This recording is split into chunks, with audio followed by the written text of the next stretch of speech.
Azula from Avatar: The Last Airbender is that show's most menacing villain. Compared to the tortured and eventually sympathetic Zuko and the openly tyrannical Ozai, Azula is quite different. She's unpredictable but calculating.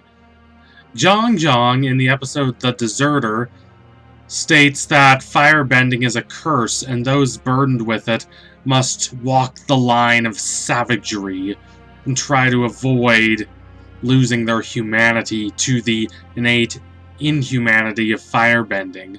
And while this is not an accurate statement of what firebending is innately, as the Firebending Masters in Season 3 proves, it is very much true of Azula. She manages to channel her depravity into cunning plans that allow her to accomplish what her ancestors could not and capture Ba Sing Se from the Earth Kingdom when she was only 14 years old. However, she constantly toes the line between brilliantly manipulative and completely unhinged, and at the end of Season 3, she finally crosses that line. Her composure shatters, and Zuko, taking advantage of this, defeats her and secures his place as the next in line to the Fire Nation throne.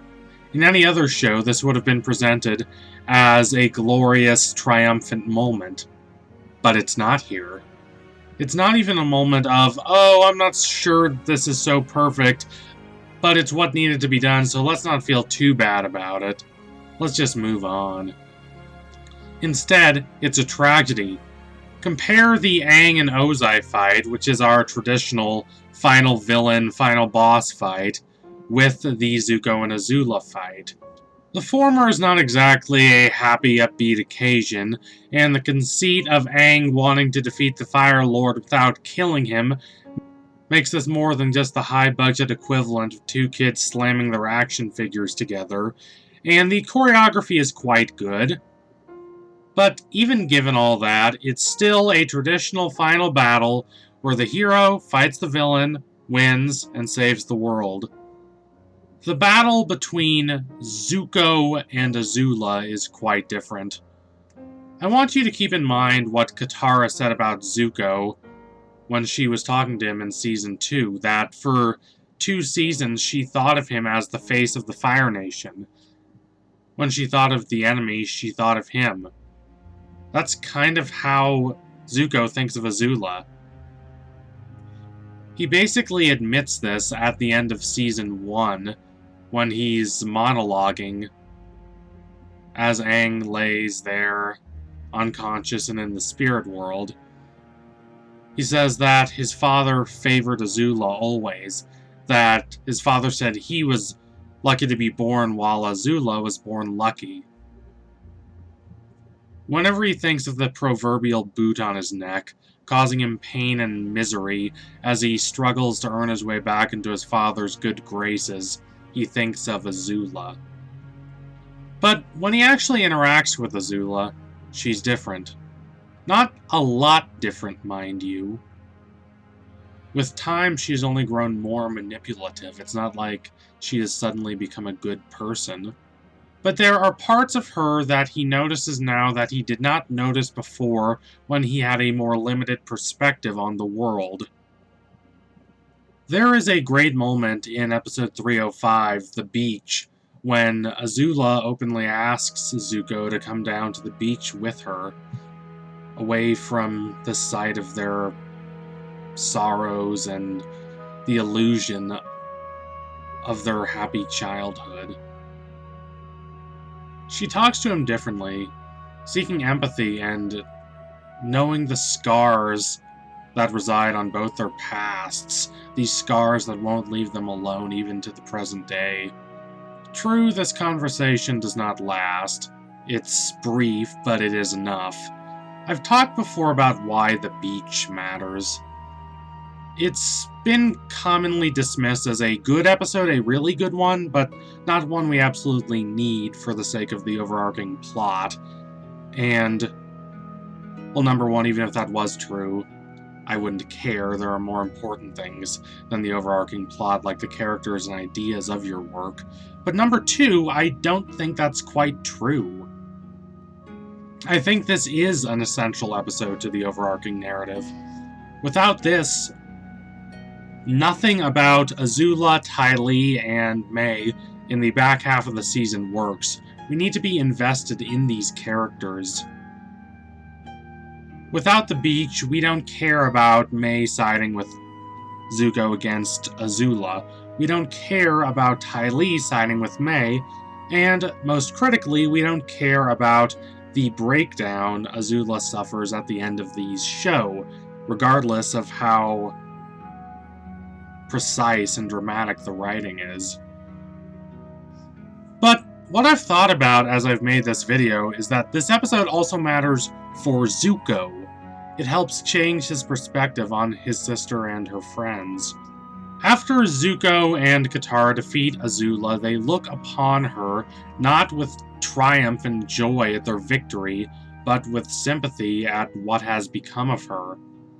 Does this happen if Zuko does not interact with his sister peacefully for the first time since they were children, or maybe the first time ever? I don't know. Maybe it does, but the effect is not nearly as profound. We see the show through the eyes of Zuko as much as, if not more than, we see it through the eyes of Aang. When we're looking at Aang, we tend to not just be looking at him, but also at his friends, whereas with Zuko, he is often very alone, literally and emotionally. There's even an episode called Zuko Alone that's, of course, one of the highlights of the show. We've watched him grow and evolve and change throughout the show, and so we have learned to trust his judgment. If the show has Zuko decide to empathize with Azula's suffering, it means we should as well, as viewers. But why? Why does the show make this choice? Why does it choose to end like this? Why is Azula as much of a victim as she is a villain?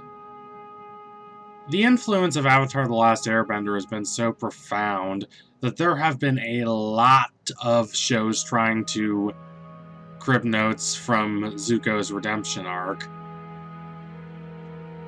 In fact, I'd wager that the whole valorization and celebration of the redemption arc that we see so often in fandom these days would not be nearly as intense were it not for Zuko. To a certain extent, the proliferation of these types of narratives is understandable, not just because there is inherent drama built into them, but because they work. They are hard to mess up, unless you put extra effort into just completely floundering it, like they did with Kylo Ren in the final Star Wars movie. It's hard to do it as well as Avatar does with Zuko, but it's also hard to completely mess it up. It's a lot harder to do a story like Azula's, where it's clear the villain is not going to come to the light, at least not anytime soon, but her story is nonetheless tragic. It requires a level of maturity that causes a lot of lesser artists to fall on their face in failure. Unlike some fans, the show does not make excuses for Azula, but it does empathize with her. It does investigate the environment that made her the person that she is. I want to make one thing clear first. Ursa, Azula's mother, did not hate her. Too many people tend to take Azula's word for this, even though the text itself openly contradicts what she says.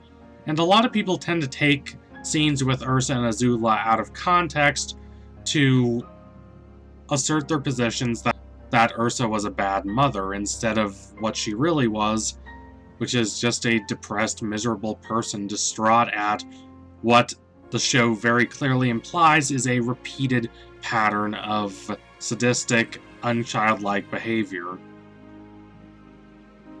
The show goes out of its way to assert that, yes, Ursa does love Azula, and she always has.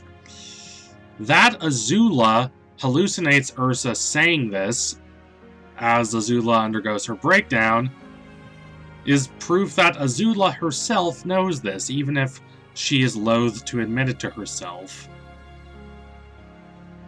All that said, this does not make Azula's feelings any less raw or legitimate. That she would rather believe her mother hates her than believe that her mother loves her says a lot about her.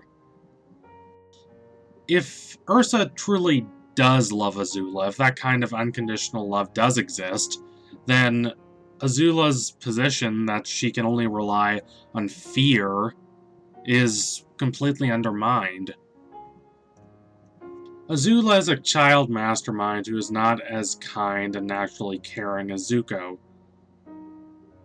Azula is also a child soldier, sent off to fight her father's battles, and forced at the age of 14 to leave home and go capture her brother.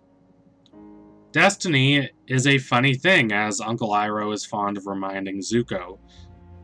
What was supposed to be Azula's grand triumph, her replacing Zuko as the heir to the throne, ended up allowing him to rethink things and come back a better and stronger and more aware person, while setting the conditions for her ultimate downfall. As Zuko watches her break down, he understands this. It's a haunting scene that cements Avatar's place as one of the best psychological TV dramas of the last 20 years. So thank you all for watching. If you liked what you saw today, don't forget to like, comment, and subscribe. Donate to my Patreon if you can and you want to see more videos like this. Keep watching Avatar. It's a brilliant show, never more so than when it's dealing with Azula. She really is a fascinating character, and I can't wait to see what they're going to do with her in the remake. Anyway, tune in soon for my next analysis. It will be coming soon, I promise you that. Thank you all again. Adios, comrades.